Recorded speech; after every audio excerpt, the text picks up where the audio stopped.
Welcome, everyone, to DEI After 5, the show that focuses on topics across diversity, equity, and inclusion with some of the brightest minds in the industry.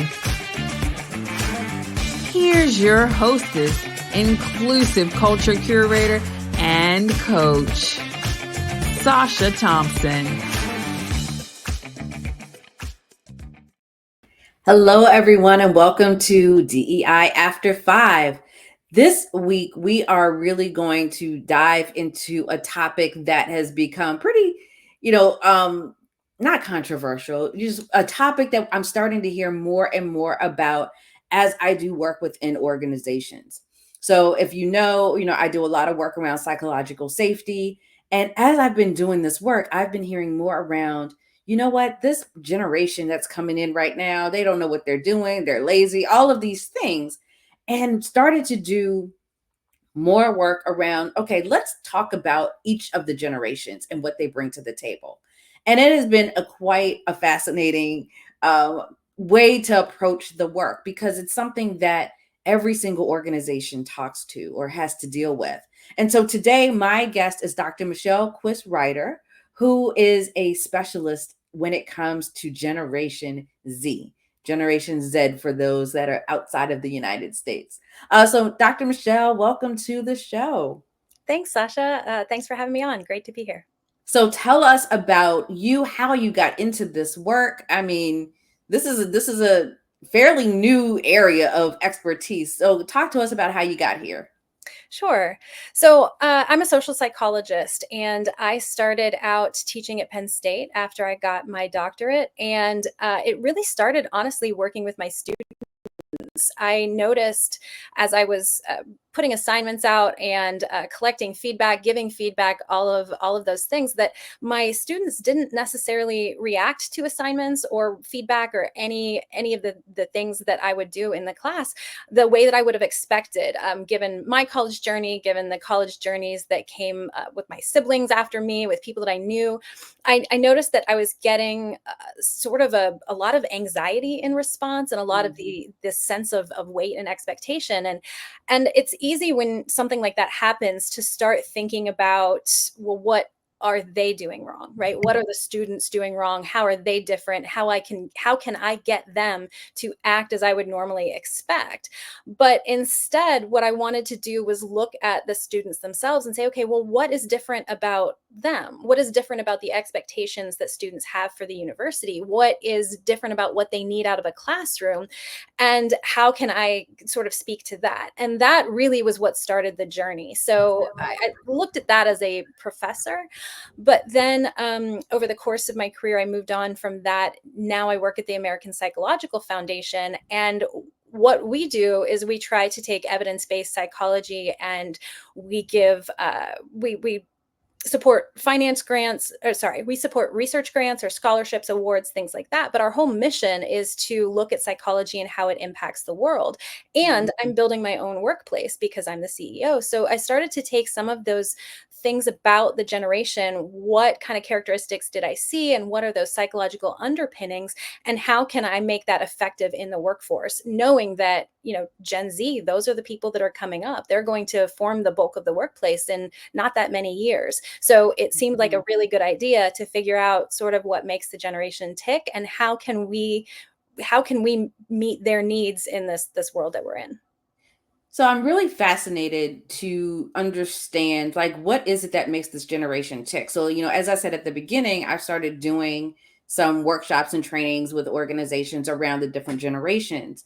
And I do it from this lens of what has shaped this generation, right? Just in general, right? What has shaped how they see the world. And so, with baby boomers, we talk about what has happened there. Gen X, we talk about what has happened there. Follow the Berlin Wall, the .com crash and burn, for younger generations, et cetera. And, civil rights movement, all of those things, and how it shaped how each generation not only sees the world, but how the world possibly sees that generation as well. So when we look at this younger generation that's in the workforce that has very high expectations when it comes to diversity, equity, and inclusion, because that's kind of what has shaped them, what are some of the things that you're seeing? What are some of those traits that some of our listeners may say, oh yeah, I see, I see that happening? So I think one of the biggest influences on this generation is just access across the board. This Mm, is the first generation that has had access to social media since birth, basically. There has been social media there from their entire lives, and they might have been posted on it as babies or children from their parents. And then they've seen a lot of the social media outlets sort of rise in popularity, and they're on them. So they have had access to other people, and other people have had access to them. And that's really sort of a new phenomenon when we're talking about this entire lifespan. And so it's going to influence the way that you think and the way that you take in information, knowing mhm. that there's a lot of sources you can look at. You can talk to, I mean, you can find information from anybody, and it's not all good information, right? So you have to Right. vet your sources, you have to vet where you're getting that information from, if you want to interact in a positive way. And that's not necessarily a skill you have as a child. So they've had to evaluate what kind of information they're taking in, make those decisions about what they're going to put around that information. But also, we've had access to them. We have watched Gen Z grow since childhood. So it's kind of Mhm. like how your family perceives you differently than people who haven't known you since you were a child, right? Where you can present yourself as an adult to people that you meet as an adult and say, this is who I am. But if people who have known you from birth, they are going to make their own assumptions about who you are. So we've had Yeah. access to them. So we've noticed in Gen Z that they do believe very strongly, they have strong values around equity and access, all of the DEI initiatives, that is something that is a big value to them. And that makes sense, because if you think about the access that they've had, one of the biggest ways that we can combat stereotypes and prejudice is by familiarity. It's hard to be prejudiced against someone when you're friends with them, when you've seen them, when you Mhm. are familiar with them and the group that you associate with them, right? So they have had access to all of these different kinds of people, different groups of people. And so the stereotypes and prejudice don't make as much sense to them as people who didn't have access. So we see this widespread acceptance, and this not just acceptance, but this belief that everyone else should accept too, that we should be accepting of different types and groups of people. So I think that's part of it as well. Another big marker of this generation, though, is anxiety, like just the stress that they've been Yeah. exposed to. If you think about, Gen Z is what the oldest ones are like 25, 26, 27 now. So if you think about the last 10, 15 years when they've really been paying attention to the world and things that have been happening, it's been kind of rough, right? If you think about everything that's happened, we are in this political landscape that since I mean, for at least the last decade, has been fraught with tension. It used to be that we would have an election and things would be tense around the election, but then kind of between elections, it would kind of die down and we'd see this cycle. Now everybody just stays dialed up all the Mm, time. So mm. we have this anxiety. We've got the anxiety, I mean, of the pandemic. And that's really, the pandemic has changed a lot for Gen Z. And when you think of later generations, the pandemic is maybe a blip. It's 5 years out of a 20-year career, or even a 15, even a 10. Whereas when we talk about Gen Z in the workplace, we're talking about 5 years that they've been in the workplace, 5 out of 5, right? So their frame of reference is going to be different. So Mhm. even before that, though, I maybe jumped ahead with the pandemic. Even before that, when you think about the ways that we have, or the place that they find themselves in society, the ways that we talk about student loans, right? The ways that we talk about how the value of a university education versus the kind of money you're going to owe and the jobs that you're going to get from it. We talk about recessions. We talk about all of these things that produce anxiety. And one of the things Yeah. I noticed with my students is they felt this huge burden of excellence. They felt like they had to get straight A's or they weren't going to get a good job and they weren't going to be able to pay that loan off. They had to do all of the extracurriculars. It's on them to show well so that they can do well. And I think part of Mm. that is because we've streamlined those expectations in education. We have raised the expectation that everybody needs to get a college degree to succeed. We have put that pressure on them, but then also this sense of access, the fact that everyone Right. can see everything that they do. So if they don't measure up to that thing that other person is doing, then they're not as good. So we kind of have these layers of anxiety and worry that permeates a lot of aspects of their life. And there's so much in what you said because I'm thinking through just a couple of things. One, everything on social media isn't real. And so when you have people that are constantly kind of in this space, I kind of like call it almost this microwave, everything is instant. There's this warped sense of reality in what hard work means, especially when you could become Instagram famous, right? Like, Mhm. there's this very there's almost like this expectation of success from day one, or this expectation of wanting to excel. And so that's something that I see in the workplace, where I'm talking to leaders and they're saying, you know this kid's been here a year and is asking for a promotion, Mhm.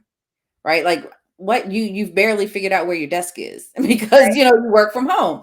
So it's all of these things that I think are kind of piling into this. The other thing that comes to mind is when I first started my career in higher education, one of my tasks was to understand the millennial generation.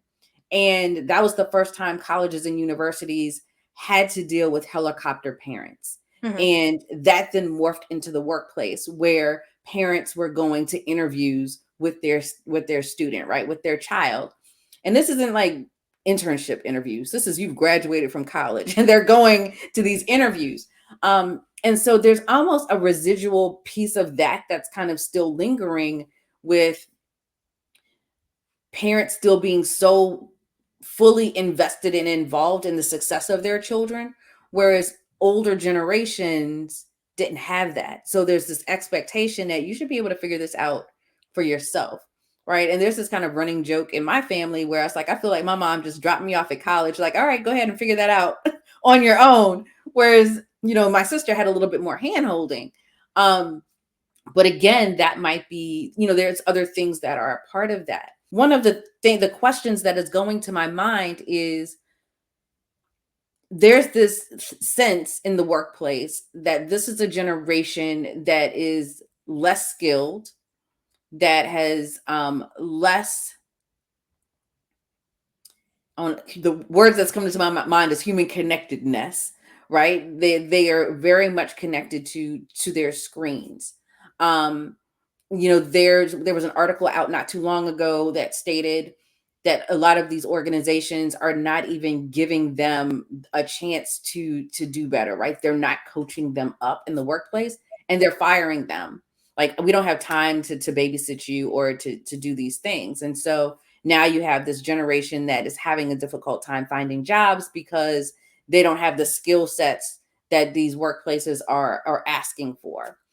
And so I want to look at the flip side of that, because I think there's so much negative that is coming out about this generation, but there's also so much that this generation can do or has done that blows the other generations kind of out of the water, right? Can you talk to us about, like, what are some of those skills that this generation particularly has that organizations are missing out on when we dismiss them so quickly? Yes. So I love that you asked that question, because I think that is something that we don't focus on. And quite honestly, I think that's something that we don't focus on when we talk about generations in general. It always seems to be that we're talking about what's bad about them instead of what's good about Mhm. them. I think that this sense of equity and fairness is one of the best things about Generation Z. The fact that they really want everybody to be at the table. They really want to hear from everybody and to celebrate everybody. And I think that that is fantastic. And quite honestly, I think that's it's a good harbinger of what's coming in the world. I also see in this generation endless creativity. They are Mm. just incredibly creative with what they do, with what they think. I think because part of it is a a function of content creation. They are used to content creation. And so they're always thinking of new ways to present things, new ways to just put themselves out there. So we see creativity, especially we'll see visual creativity in photography and in images, things like that. So Mm. I really love the creativity of this generation. I also love, the incidences of bullying, especially not necessarily cyberbullying. We still see a lot of that, but incidences of bullying in schools have gone down. I think partially because of this sense of acceptance, but also this acknowledgement that they don't want to do harm. And I think that is a Mhm. big part of it too. They part of their reaction to this sense of strife that we've had is that they don't want that, right? That they want they want some peace. They want some to band together. They want to support each other. I think this emphasis on mental health is good. They have a lot of emphasis on setting boundaries and setting expectations and looking at things in a new way, and I think all of that is incredibly important. We see also the sense of social responsibility. They want to take care of each other, they want to take care of the world. I think that is amazing.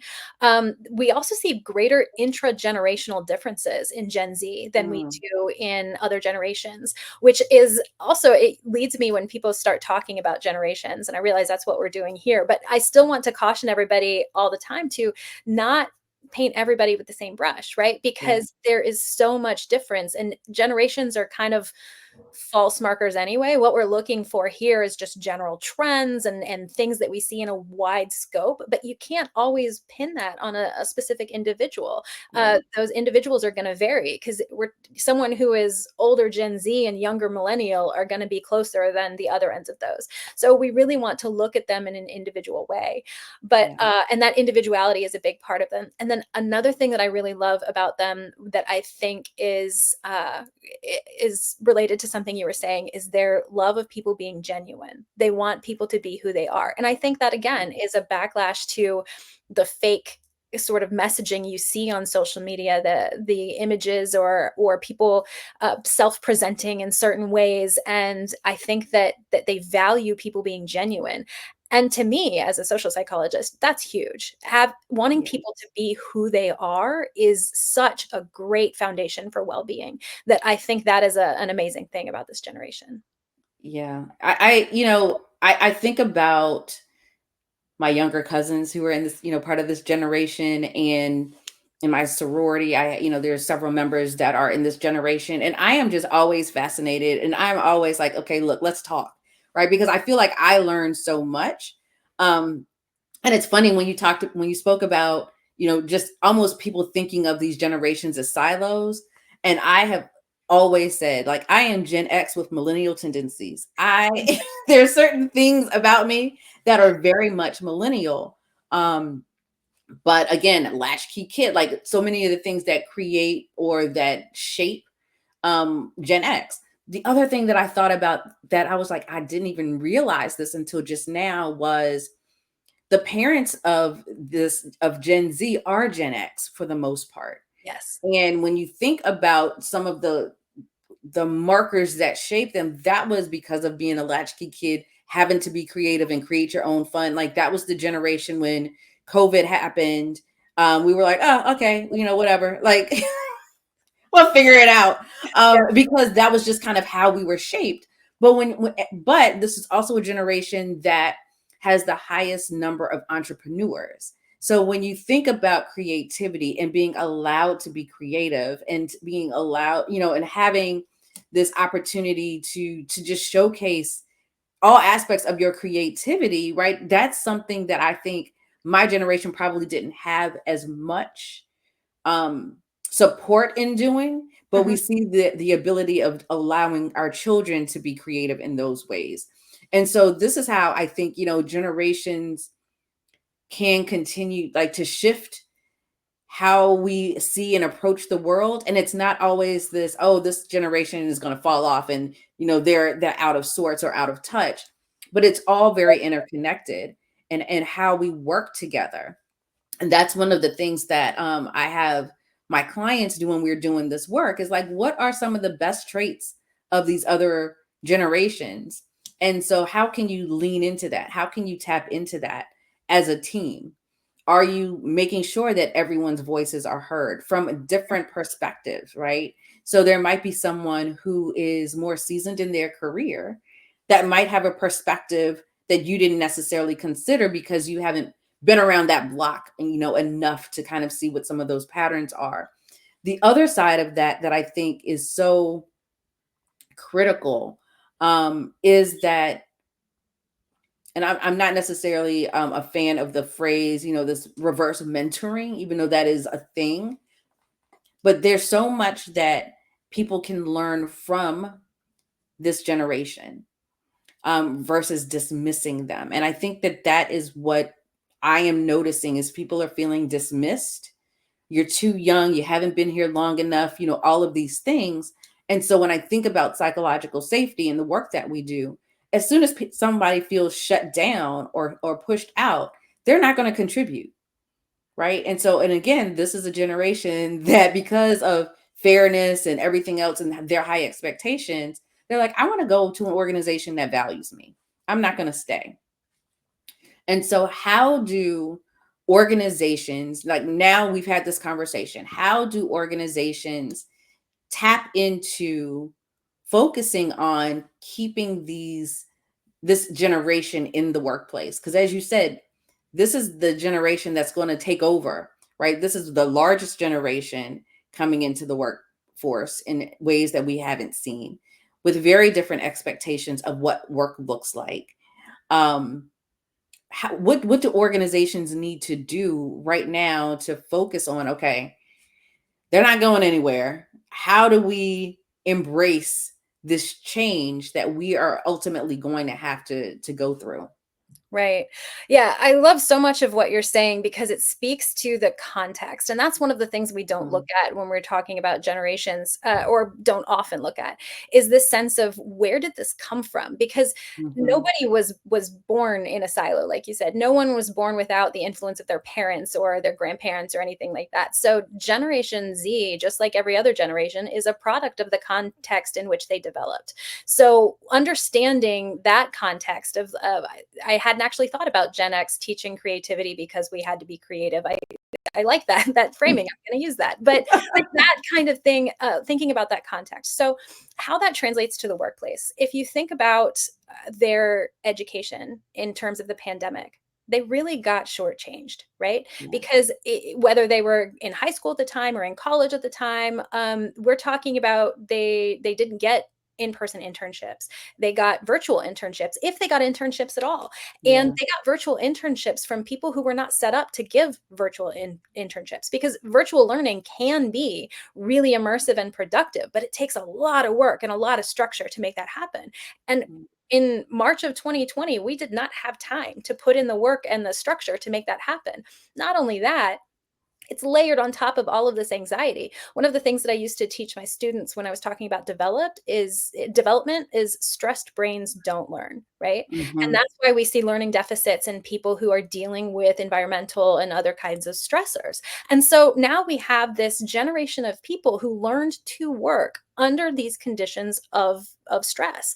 And so they're not going to be able to take in a lot of those lessons the same way that other generations are. They're not going to be able to enact them the same way. And they don't have as rich of opportunities. They didn't get to do internships. They didn't get to go to prom. They didn't get to go to graduation. Their capstone classes were all online in unstructured environments. There's just so much that they had working against them that, yeah, they're going to come into the workplace a lot of times with a skill deficit. That's not their fault, right? That's not something that they chose. Just like a lot of the context that they grew up in is not something that they chose. The context is the world that they were put in. And so they might have some of those skill deficits. So that's one thing that I think that workplaces can do, is just understand that that's going to happen and know you're going to have to invest some resources there. You're going to have to invest some resources in making up for those skill deficits. So just know that from the get-go and be willing to invest that. And then once you invest that, then you will get those returns back. So I think that's a big piece, is being willing to invest. I love that you said that, because I think that, again, they did not do this to themselves, right? This is not a choice. I mean, again, I'm thinking of, one of my cousins who her graduation was like the principal coming by in the car, and passing. And I'm like, oh my gosh, are you serious? This was your graduation and no prom, all of those things. And she's now in the workforce. And just really thinking of, okay, where do they get those skills? The workplace will have to create that. Or, there has to be a market for that. For anyone listening who's an entrepreneur, this might be a good market for you. Yeah. But the other thing that I thought about in this was a skill that they have that I think some other generations necessarily do not, is resilience. Mhm. Right? This is a group, yes, they are stressed, yes, they're dealing with anxiety, but I think because it's been so much a part of who they are, and because they are more tuned into mental health and all of those things, they tend to be the ones that I feel are better equipped to be resilient, Mhm. better equipped to understand the need to pivot, Mhm. understand, okay, yep, we don't have plan A, let's plan B, plan C. Like, they are the ones that are constantly thinking through how to be creative in problem solving. And so it's so much that I think we're missing out with this generation in the workplace, and versus just dismissing them because they are young. We were all young at one point. I'm still young in my head, but we were all young at one point, and none of us wanted to be dismissed when we were at that stage. And so how do we kind of get back to understanding we didn't know all the things either? And so how do we help bridge that gap for them? And part of that might be the organization. Part of that might be who their manager Right. is, in helping to do that. Michelle, so I'm going to do a little bit of a pivot. In We talked about stress, we talked about anxiety, and in this group, what do you do to take care of you? Like, how do you fill your cup as you are dealing with Gen Z? Honestly, it's my team. I have paid a lot of attention to my hiring practices, and I involve my entire organization in my hiring practices. And so we have built this team that is phenomenal. And so just being with them and getting those ideas, especially from my Gen Z employees. I love my Gen Z employees, and getting their perspectives on what we're doing. I think it teaches me a lot of flexibility. It teaches me a lot of determining what the basic need for my organization is and what we can do to accommodate. But also, it's just such a fresh perspective that I love putting Mm, things out to them and then seeing what comes back, because it might be some way that I haven't thought about it.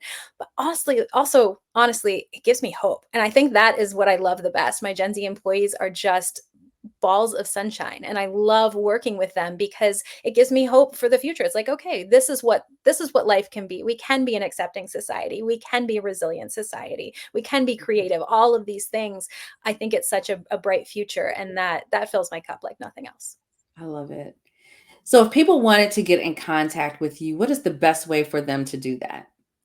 I'm on LinkedIn as Michelle Quist-Ryder. I'm also on Twitter as M Quist-Ryder. So I'm happy to interact there. And you can go, if you just want to see American Psychological Foundation. We have funding opportunities and those kinds of things. You can go to our website, ampsychfdn.org. So hope to see everybody there, and I'm happy to talk.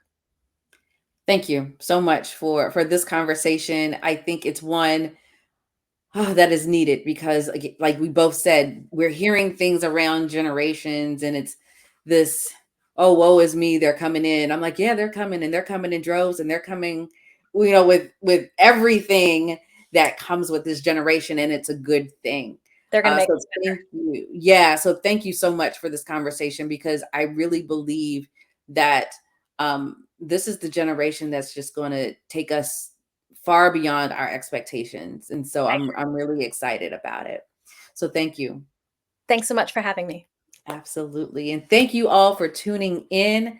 Again, I hope that you were able to think about this generation that's in the workplace right now, that's coming into the workplace right now in a new way. They are phenomenal. Absolutely love working with them. Absolutely love hearing their ideas and being challenged, right? As a leader, that is one of the things that we need to do more, is to find those people that are going to challenge us. And they are absolutely the right group to do it.